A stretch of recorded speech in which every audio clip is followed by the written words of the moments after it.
आज की वीडियो में हम डिस्कस करेंगे कि प्लिंथ बीम क्या है, इसके फ़ायदे क्या हैं, इसको डालते वक्त किन किन बातों का ख्याल रखना है, इसका स्टील स्ट्रक्चर क्या होना चाहिए और प्लिंथ बीम का साइज़ क्या होना चाहिए।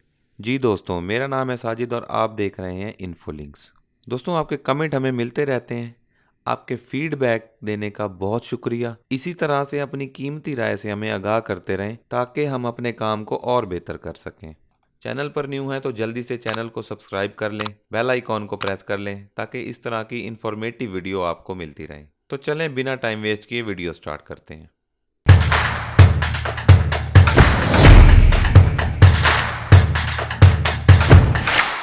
आज हम प्लिंथ बीम के बारे में डिस्कस करेंगे। प्लिंथ बीम को कैसे डाला जाता है और इसको डालने से घर में कितनी मजबूती आ सकती है, ये डिस्कस करेंगे। Plinth beam basically DPC level पर डाला जाता है और इसकी जरूरत वहां आती है जहां आपकी जमीन फिलिंग वाली हो या जहां आपको खदशा हो कि 4 से 5 साल बाद जगह बैठ सकती है या किसी भी वजह से आपकी दीवारें डैमेज हो सकती हैं।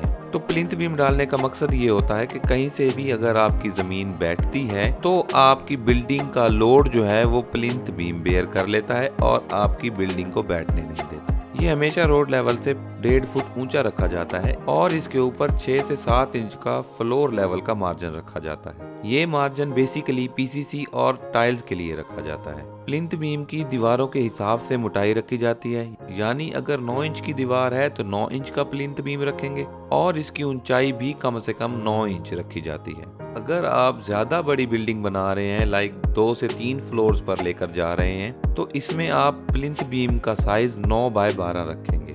जैसे हम डीपीसी हर दीवार पर बनाते हैं, इसी तरह से प्लिंथ बीम भी हर दीवार पर डाला जाता है। इसके बाद जो जरूरी सवाल है वो ये है कि प्लिंथ बीम की हाइट कितनी होनी चाहिए। तो देखें, जो प्लिंथ बीम की हाइट आपने डिसाइड करनी है वो आपने ये देखना है कि फर्श के लेवल की कितनी ऊंचाई रखनी है और जो आपके रोड का लेवल है उससे कम से कम 1.5 फुट ऊंचा होना चाहिए। तो दूसरा सवाल ये आता है कि प्लिंथ बीम के नीचे ब्रिक वर्क लाजमी करना होता है। जी बिल्कुल, प्लिंथ बीम के नीचे ब्रिक वर्क लाजमी होना चाहिए, जिससे अगर कहीं से मिट्टी बैठ भी जाए तो आपका प्लिंथ बीम ऊपर वाली दीवारों को बैठने नहीं देगा। अच्छा जी, अब बात आ जाती है इसके स्ट्रक्चर की। प्लिंथ बीम में मिनिमम 6 सूतर के स्टील बार यूज करें और रिंग में 3 सूतर का स्टील यूज करें। 6 सूतर की बार की जो क्वांटिटी है वो मिनिमम 6 होनी चाहिए, 3 ऊपर और 3 नीचे की तरफ रखें और रिंग का डायमीटर 6 से 7 इंच का होना चाहिए। बिल्डिंग के लोड के हिसाब से इसमें 6 से 8 सूतर के स्टील भी इस्तेमाल कर सकते हैं। इसमें एक चीज इंपॉर्टेंट है, वो है डेवलपमेंट लेंथ। जहाँ से हमारा बीम स्टार्ट होना होता है और जहाँ पर एंड होना होता है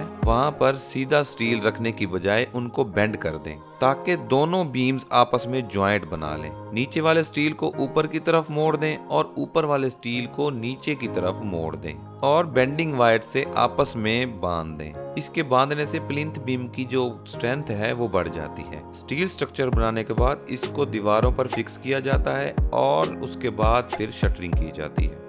बाज लोग शटरिंग की बजाय ईंटों का इस्तेमाल करते हैं, जो कि बिल्कुल गलत है। देखिए, ईंटें लगाने से एक सबसे बड़ा नुकसान ये होता है कि जब कंक्रीट की जाती है तो कंक्रीट में मौजूद पानी को ईंटें अब्जॉर्ब कर लेती हैं, जिससे कंक्रीट अपनी पकड़ मजबूत नहीं कर पाता। और दूसरा, वाइब्रेटर लगाते वक्त ईंटें हिल जाती हैं और मिसाला बाहर की तरफ निकल जाता है, जिससे हमारे प्लिंथ बीम की एक तो शेप खराब हो जाती है और दूसरा हमारा मसाला भी ज़ाया होता है। तो इसलिए हमेशा प्रॉपर प्लेट्स के साथ बीम की शटरिंग करें, जिससे हमारे बीम की शेप और मजबूती बरकरार रहे। इसके बाद आपने 2 से 3 दिन प्रॉपर इसकी क्वेरिंग करनी है। 2 से 3 दिन के गैप के बाद ऊपर इसके चुनाई शुरू करनी है।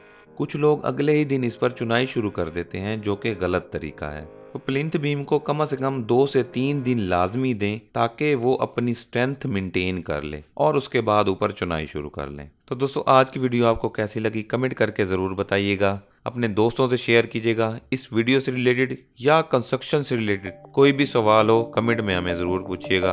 अपना बहुत सारा ख्याल रखिएगा। अल्लाह हाफिज़।